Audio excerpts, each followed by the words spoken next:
All right, it is Sunday. We're Sunday night baseball. Orioles, Rangers. Man, we won the first three games.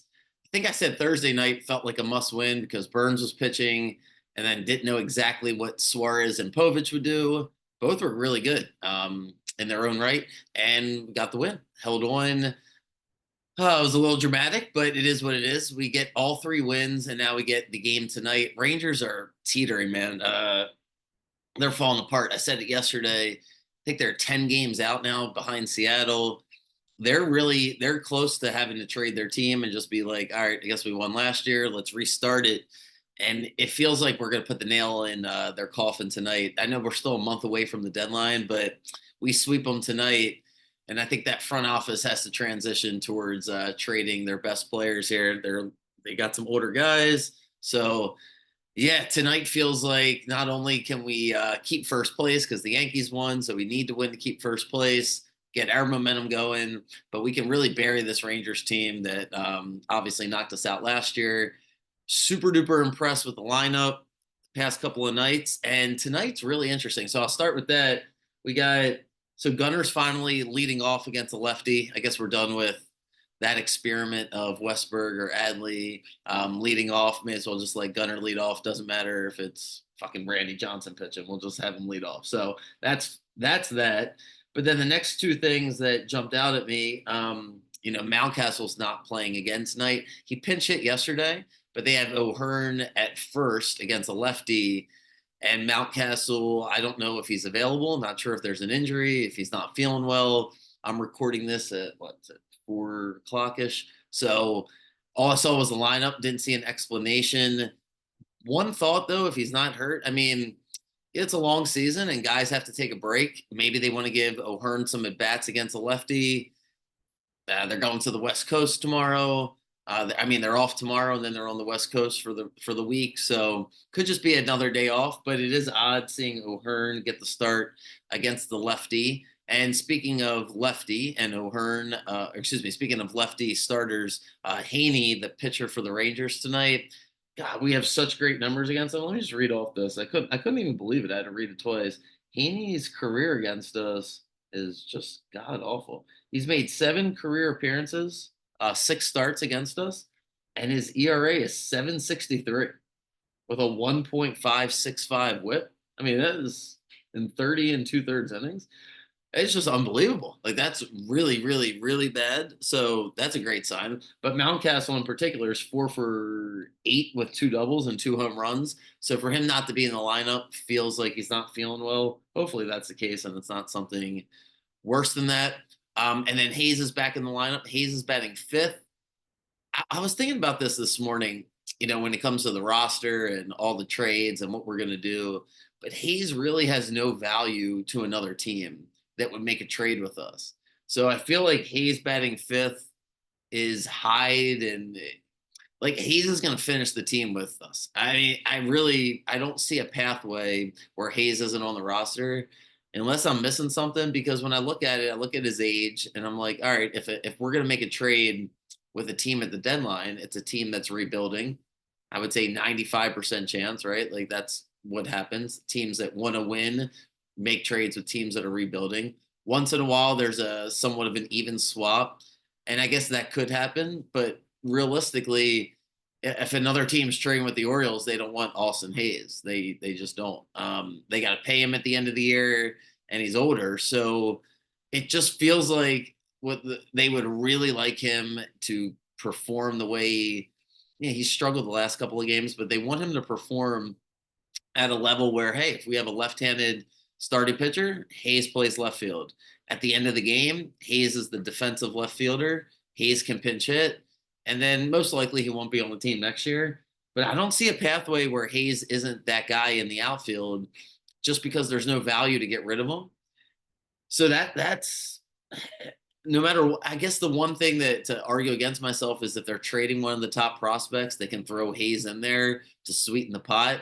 But it feels like we wouldn't get the value for him. We're better off keeping him. And then Kerstad gets the start again. I mean, Kerstad, I love this guy. He's going to start again, thank God, at DH, although batting eighth. But yeah, he hits the grand slam yesterday. Kerstad's going to be on this roster forever. Like I don't think he's going anywhere. I think he'll be on the playoff roster.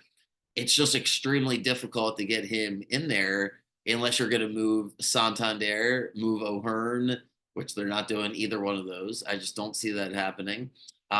Could potentially next year be the case because you got to pay those guys, but not this year. And that's why it comes down to Cowser. And it just feels weird talking about it because, first of all, I bought wish I had it right next to me. I bought a trading card to Colton Cowser. Like, I love Colton Cowser. It's one of those whatever collectible cards. Love Colton Cowser, like love everything about him, love the energy, love the fact that he, has improved himself, but it's a numbers game. And that's why I keep ending up on Cowser doesn't fit in if I want Kerstad to play every day. Meanwhile, as I'm saying this, I just looked, Stowers hits his 53rd home run at AAA, and by the time you're finished playing this mental gymnastics game, if everybody stays healthy and you're like, what am I going to do?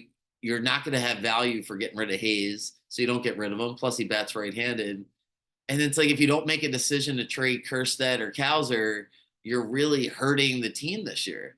I mean, it's hard to make the argument that you're not, right? Like if we need a starter, we need a reliever. We just do. Like that would make the team better. And Kerstead and Cowser, one or the other can play. Like that seems like the easy equation. But I just get back to what I've been talking about now for ever since I've been recording, which is if I'm the general manager, if I'm Mike Elias and I'm building this team, I really don't want to trade a Hall of Famer. Like, and I don't know which one of these guys is going to be a Hall of Famer, so I don't want to do it. And therefore, I'm not going to until the very, very end. And that's why this will be exciting because he's not going to do anything here for another 29, 30 days. And then something's got to give. But if you listen, obviously, I don't want to get backwards here to the NBA, but I did listen to Brad Stevens, who built this Celtics team. He was the coach. For those of you that don't know, he was the coach at Butler, and then he got the Celtics job. And then 2 years ago, he moved into the GM role instead of the head coaching role. And I was listening to him over the past couple of days because he was talking about, he did a bunch of interviews and team building, and it's just kind of curious to. I've always respected him. Obviously, he built Butler, so I wanted to hear what he had to say. And the way he talks is, I guess, similar to Elias. And he said something that really jumped out at me that makes me, it just kind of reinforces how I think these guys think that are the general managers, which is he mentioned how he didn't even feel that great that they won the championship. It was like he had this long-winded way of saying that the whole point in professional sports is to be great every year, to give yourself a chance to win, not necessarily winning as many championships.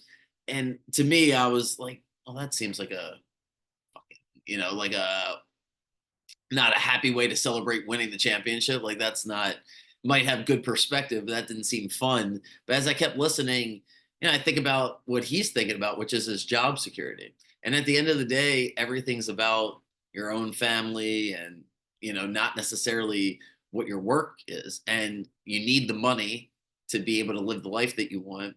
And a lot of these general managers, that's what they're thinking about is job security, job security, job security. We saw it just with the Falcons drafting, go to a different sport. They draft Penix in the first round. So if Cousins gets hurt or he's not good, the general manager can say, well, don't fire me. Let's just wait a few years. I drafted this quarterback. So there's a lot of, personal interest as far as the general manager when you're making these decisions. It doesn't mean you're selfish. It doesn't mean you're a bad person. But what Brad Stevens was saying is, I built the Celtics team to be great every single year. The fact that we didn't win last year or the year before, we won this year, is not that big of a deal. The whole point is to have a chance to compete, and that's what I'm going to do. That's how I'm building this team, blah, blah, blah, blah, blah. But it's really the same as what Elias has been saying. If you listen to the things that he's been saying and how he's built this team, is the Orioles have sucked for most of my life. And the fans come and go because we're never good for more than a couple years. We had one stretch under Buck, but besides that, he had to go back to the late 90s. So the mandate that he had was to build a sustainable winner. So he rebuilt the whole minor league system, the international system, everything that we do. And now you get to this point and you're asking him to trade in his blue chips. and he just doesn't want to do it. And I certainly don't blame him for not pulling the trigger on Jackson or Heston, because those are the two aces. I don't think you trade those guys no matter what the offer is, no matter what. I don't care. It's just we're not listening. And then you move to Cowser and you move to Stowers and Norby and Kobe Mayo, and it's like you don't want to trade any of them. And I totally get it. In his mind, we can just win the World Series this year without making any trades. And then I don't have to pay, some of the veterans next year and the prospects take over and we'll win. Like that seems great. And maybe he could have pulled it off before Bradish, Wells, and Means all got hurt. But at this point, yeah, something's got to give. But excuse me, I think it's important to understand that there's a person making this decision. And Elias wants to be the general manager for, the next 15, 20, 30 years. Like there's no better job he'll ever get for the rest of his life. He wants to be a director of a baseball team. Like what a perfect job to have. And so it's a big, big black mark on your record to trade away a future Hall of Famer. And I don't know if Stowers, Norby, Cowser, Kerstead, one of these guys could be, and he just doesn't want to do that if he doesn't have to do it. I think he's going to have to do it. So it's going to be fascinating, but I don't know which guy is going to do, but I really would be surprised if it's Kerstead at this point. Kerstead, that didn't run yesterday, by the way, as now I'm finished my little rant, but that didn't run. I don't know if everybody felt this way, but I thought it was like a pop-up where everything just like willed itself out of there. He's so naturally strong. He's got such great karma. Like I don't know, I can pretend like I know the guy, but if you look at his story, he's the COVID guy. So he's drafted during his season gets canceled. He's drafted during COVID, gets myocarditis twice. Then he tears his hamstring. I mean, his story is a tough one. It's not the Gunner story, right? It's just not. So there's something even more rewarding about watching him succeed. I don't think he ever goes back down. I think he's here forever. And I think this is motivating Cowser, frankly. So I don't know what the hell he's going to do. I really don't, but I know he doesn't have to decide for another month. So I'm just going to enjoy us being in first place and win this game. I know one thing: the more that we win, the easier it is to not, rush to make a trade, right? Like these other teams know that Orioles, I don't say desperate, but they need to improve the pitching. So it's a tough position for Elias to be in. Having a 4 or 5 game lead at the deadline would give the Orioles more leverage. So we'll see. I think that's it. So Sunday night, Irvin's pitching tonight. God, I don't know what to make of Irvin right this second. He's just really struggled the past couple of days or a couple of starts. And this Rangers team is, I feel like they would tee off when somebody like Irvin, if everything was clicking for them, because Irvin throws a lot of strikes and the Rangers hit the ball really hard. I want to say we got lucky this series, but they had a couple home runs against Suarez that just weren't quite home runs. And I don't know. I'm a little anxious about Irvin tonight.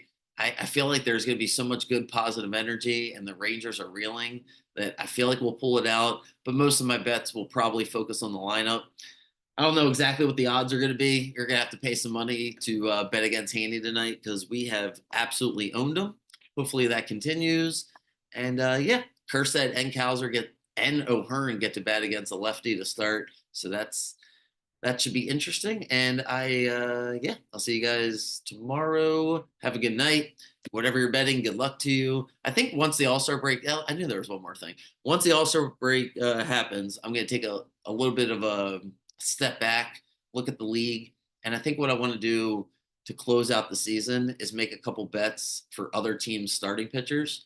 Since I don't have the time and energy to frankly focus on one whole team, I do have the energy and the time to focus on a couple pitchers. So I'm going to do that. So my bets for the second half of the season won't just exclusively be the Orioles, but I'll have some prop bets for other starting pitchers and then team total runs. So looking forward to that. And yeah, all right. Have a good night, guys. Go O's.